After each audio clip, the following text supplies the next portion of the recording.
Welcome back. It's Ron again with another video. The purpose of this video is to cover Neutron 3 elements, as the last one was about Ozone 9 elements. So I'm going to show you what I like about it, what you might use it for, and I'm going to contrast the two so you'll see what are the differences. So if you do have both of them, why would you use them, or like why one versus the other? So here we go. So you'll notice first that Neutron 3 elements has an equalizer, much like the other one did, but it's cool. This one has more nodes. So you see, you can add up to 12, whereas in Ozone 9 you could only add up to 6. And that's pretty cool. But the difference is, the major difference is that it does not have mid-side or left or right. It's just a normal static EQ. But both of them have this alt solo band where you can hear just one part of it to try to look for resonance, and you can solo a single node to hear just that part of the mix, widen it, and all of that. And this one also has soft saturation, and that's pretty cool for upper harmonics to try to make something sound more clear. Moving on to the next thing, Neutron has an exciter, and an exciter is for the purpose of saturation or distortion. So distortion is obvious, but saturation is subtle distortion that is used to try to make something sound brighter so it can stand out in the mix. You'll notice that it's got these 4 types of saturation that are blended together. This is the amount to choose how much of it you want, and it glows the more that you have. You can mix it in however much you want as well. And it's a single band exciter rather than a multi-band exciter like the one that's in the regular Neutron. So moving on, the next one is compressor.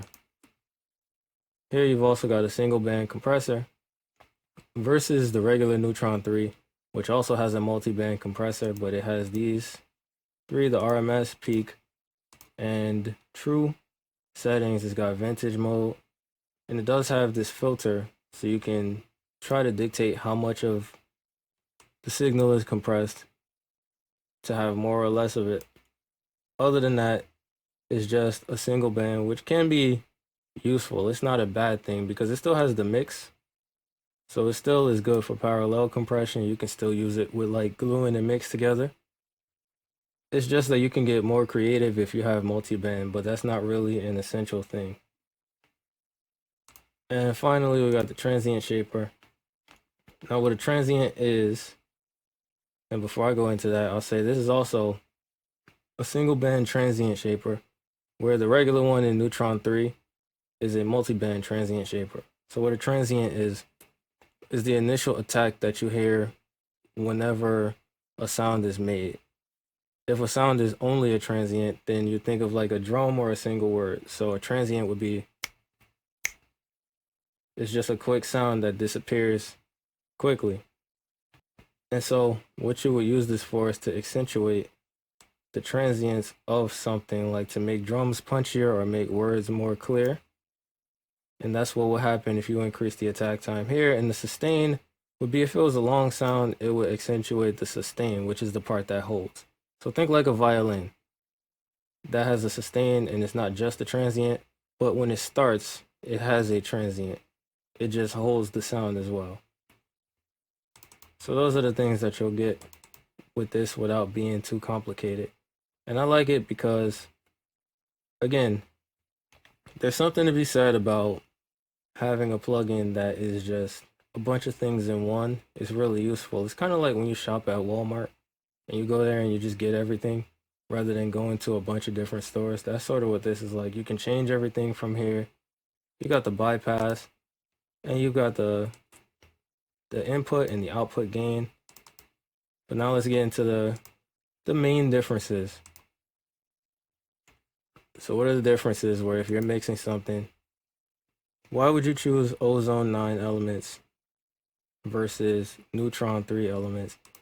Well, the first obvious one is if you're doing an entire mix, you would use Ozone 9.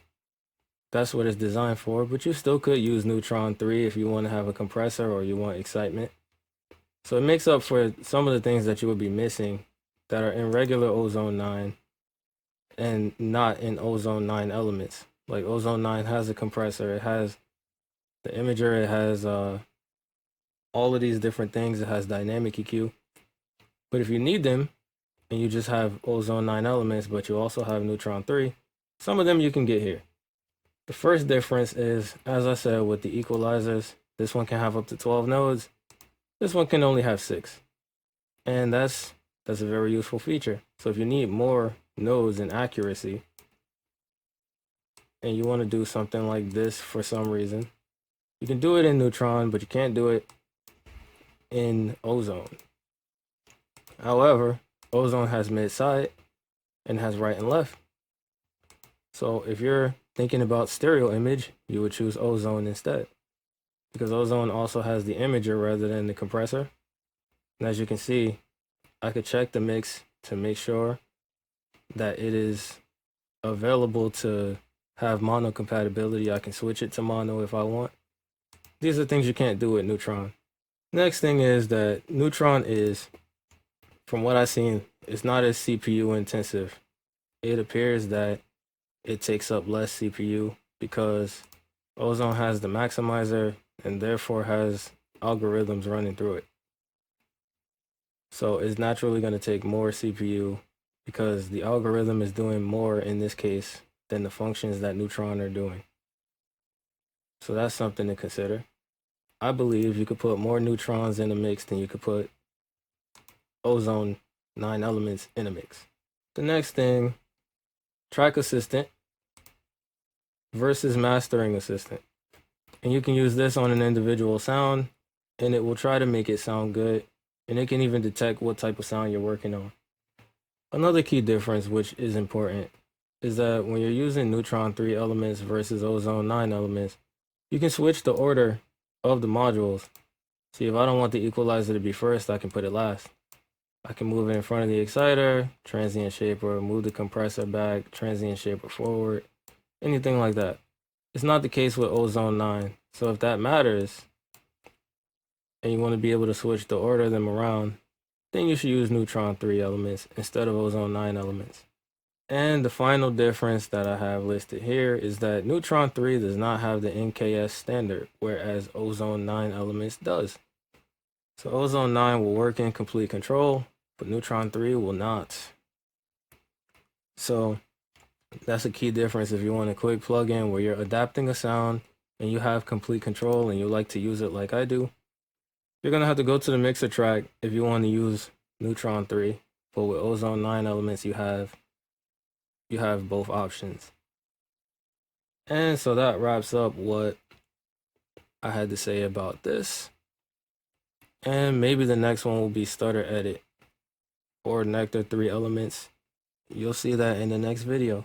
But if you sat through this one, thank you for your time. Thank you for watching. Have an awesome day.